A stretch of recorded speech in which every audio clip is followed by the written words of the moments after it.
very stupid idea. That looks cold, dude. I can help it.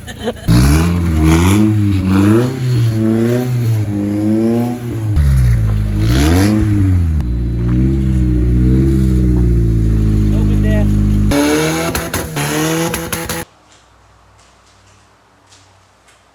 This piece, although it doesn't look huge, it's very big, like girth-wise. Its overall girth is huge. And so I'm going to show you me dipping that part real quick because there is a 50-50 chance it's going to turn out or I'm going to screw up. Probably about $25 worth of material. So if I screw up, just boom, there goes the money. Look, there it goes. You see it? No, it didn't make it to the bug because I screwed up.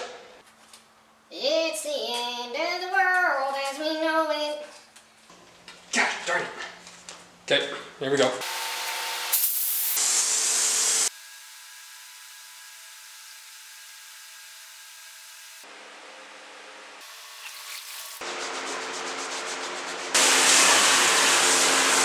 Hard to really tell, but it turned out.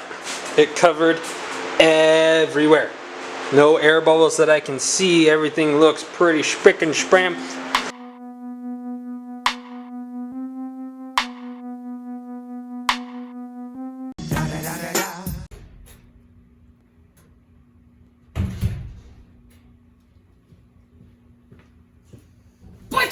Oh, you didn't even!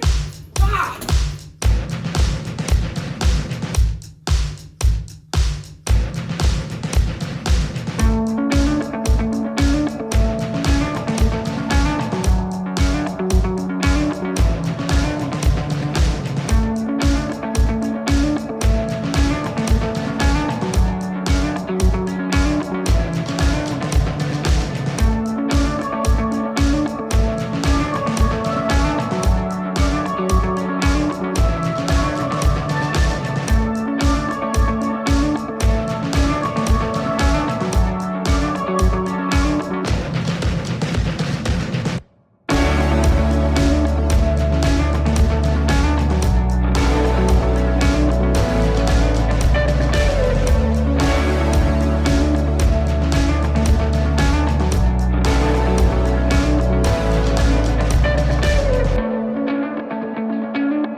I spent another 2 hours online researching axles.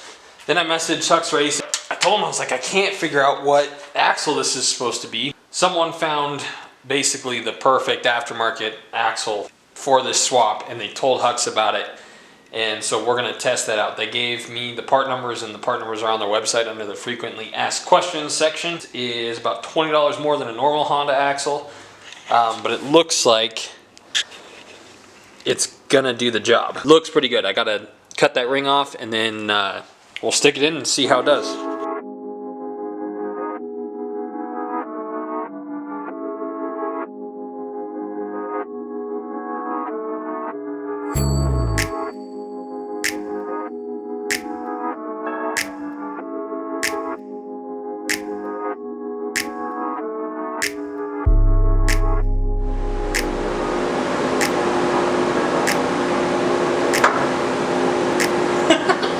Guys, I think it's gonna work.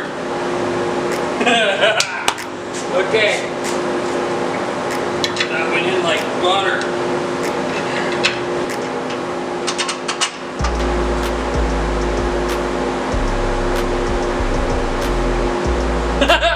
You see it's not binding up at all?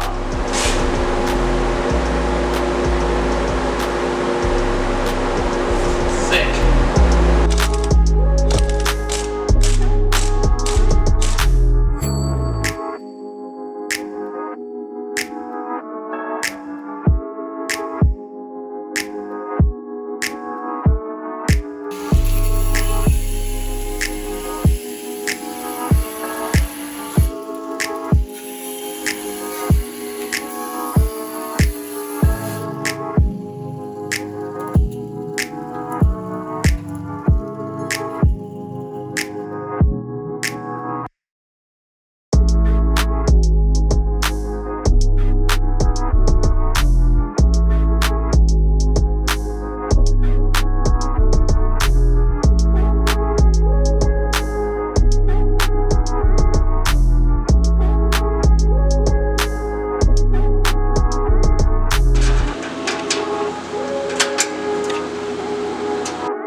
startable?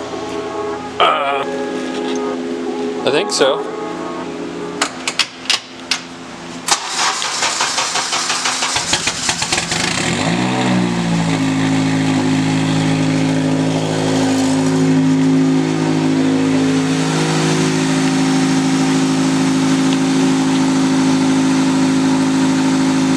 Look at that! That's kind of cool.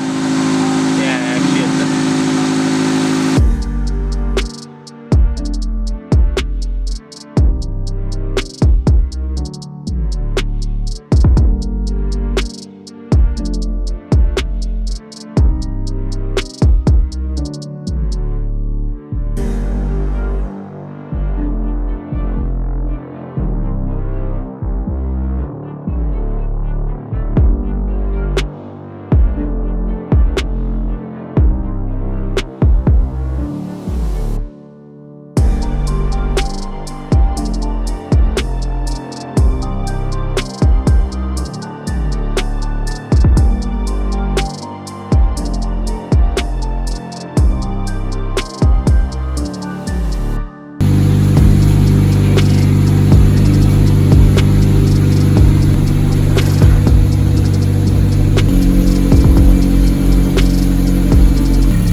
No clicking.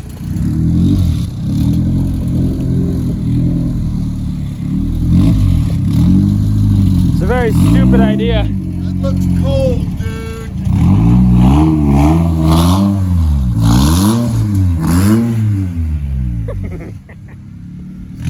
What a terrible.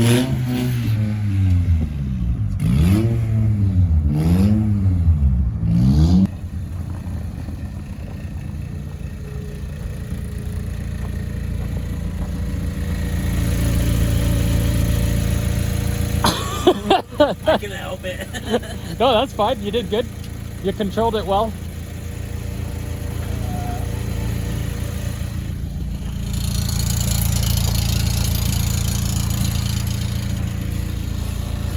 Temp still looking good? Yeah.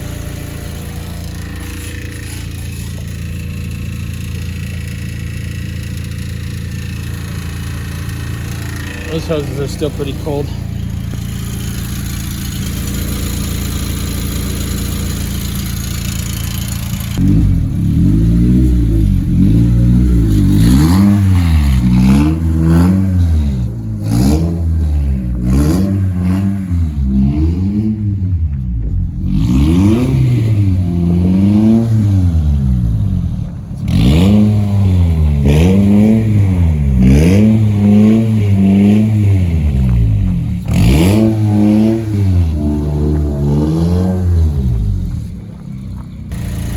This is probably a first for anyone trying to tune a car, is doing snow drifts to gather data.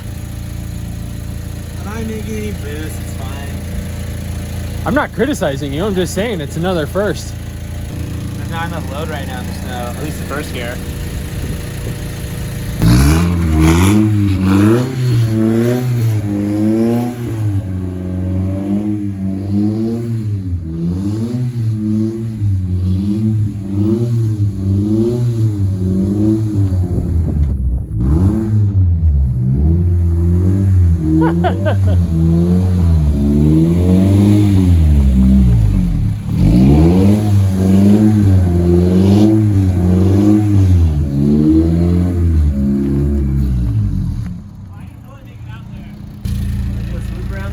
You think you can?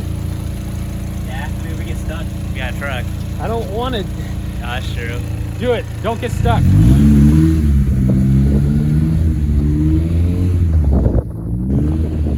Don't go in the ditch either. A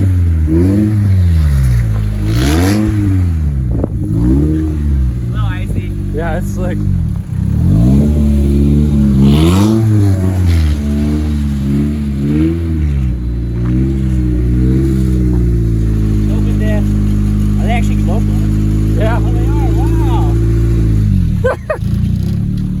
I could push you. I could probably push you sideways. Huh? I could probably push you sideways. Damn, I shouldn't spin over there. I got a little too excited. The e-brake doesn't really work. Needs to be tightened. Yeah. That's still good for that 197. Good. Alright, try it.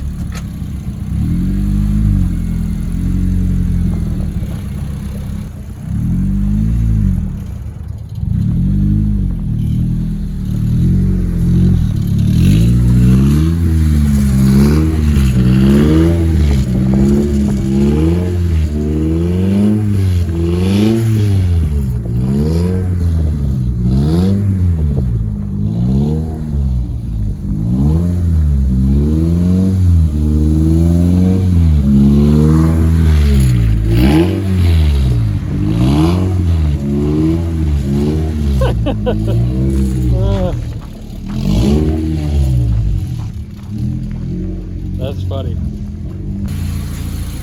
It's cold. Yeah, it is. Quick see if it Give you anything? huh? Give you nothing? So I don't really, I'm like quarter throttling it and it's like not going above 3,000 RPMs. It's not gonna- Hold on, let me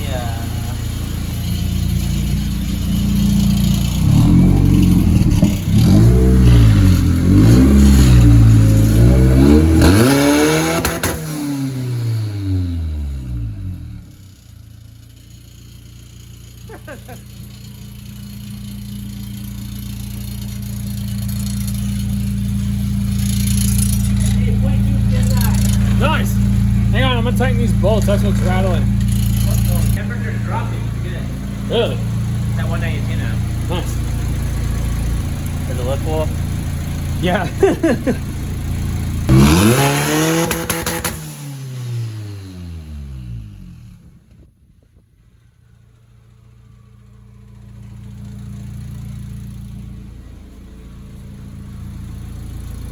One PSI. Woohoo!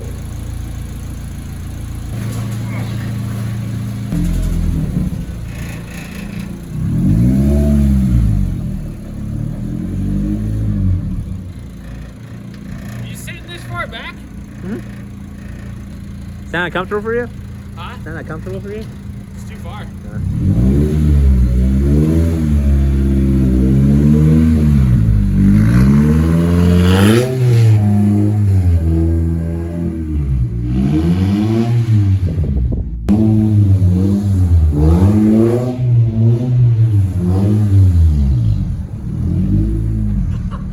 It's so slick.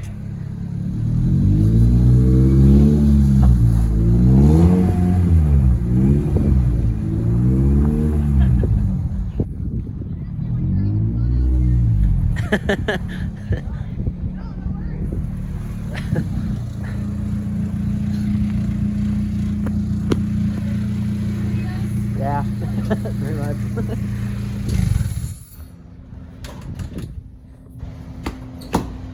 Let me catch you guys up on a few things real quick and then you can get the heck out of here until next week. Filling this up with coolant was an absolute nightmare because I still haven't bought the gooseneck. So I clamped a hose onto this and I was literally filling it up with that and blowing on the hose to force the water in, and then air would hop out, and it was embarrassing. As you saw, we got a wideband O2 sensor. So that is a brand new AEM from our friend Chris Phillips. He's one of the local Honda guys. And then he traded me I'm doing a couple valve covers for him. So that was a nice trade that he offered up for me. This boost gauge is from a friend Isaac. He gave that to me a while ago and we finally have use for it. Some of these are temporary, but we got vacuum lines going. Sorry, the lighting's bad back here. We didn't have enough vacuum line for this, so it's mated right here. So some of this is temporary, but it's all semi-functional. So basically, if it wasn't snowing outside, we probably could have built some boost and actually got some data, but it wasn't under any load, and so Dennis had nothing to look at. A little bit of background on Dennis. Dennis currently has, so if you guys remember the old bug chassis with the GSR in it, Dennis currently has that GSR in his Civic. He's been daily driving his Civic boosted he's had it since I've known him, which is 7 years. And he's been daily driving it the entire time up until he got that BMW like maybe 2-3 years ago. So he daily drove it with boost, with his tune for almost 5 years. And he's not a professional, but he's pretty dang good. So he hasn't done a whole lot with the K series, so he's kind of excited to learn this. And being totally honest, this is the perfect platform for him to learn on, because if he catastrophically ruins that motor, if he screws up royally, that is a $300 motor all day long. I could probably get one in better shape than that for $300. So it's not a big deal, but nothing's going to happen. But so he's excited to kind of learn the K series, and then so injectors and the gooseneck. And then once that's done, and Dennis kind of plays around with it, we're going to go up to PFI, throw it on the dyno, have them tune it. So we're just kind of, he's excited, I'm excited. This is all, the axle worked great. That part number, I'll throw it in the description if I remember. If not, it is on Hux Racing's website under frequently asked questions. It's an O'Reilly part number. It slid in like butter. That is the axle for this swap. The other side is, it seems like any GSR axle will fit. That side was a little bit more picky. Next week, hopefully it's just dry outside, and we'll we'll get into some boost and do a burnout and kind of see what it'll do. This is a GoPro that my cousin gave me months ago, and I forgot I had it, and evidently I have a charger that works for it. So if the audio and the video on this clip only is better, let me know, because it's really light and I can kind of, like, it's wide. Yeah, cool. As far as any progress on the Jeep, there's zero progress, except it has moved from there to here. We're still waiting on a lot of money. We do have a harness that I'm going to buy from a guy that actually dropped off parts, and it's a lot cheaper than the route I was going to go. So we're going to keep going on the bug, but there are things in the works for the Jeep. Every single video, I tell you guys how much work I have. I currently have more work in the shop right now than I've ever had in the entirety of my business. I mean, I have almost 3 normal months of work right now that have to be done in 2 weeks. So I'm doing what I can, but that means next month I'm gonna have a lot of good paychecks to put into these cars, and things are just gonna keep rolling and snowballing. So thank you guys for watching. We're getting there, guys. I don't know what else to tell you. We'll see you next Wednesday.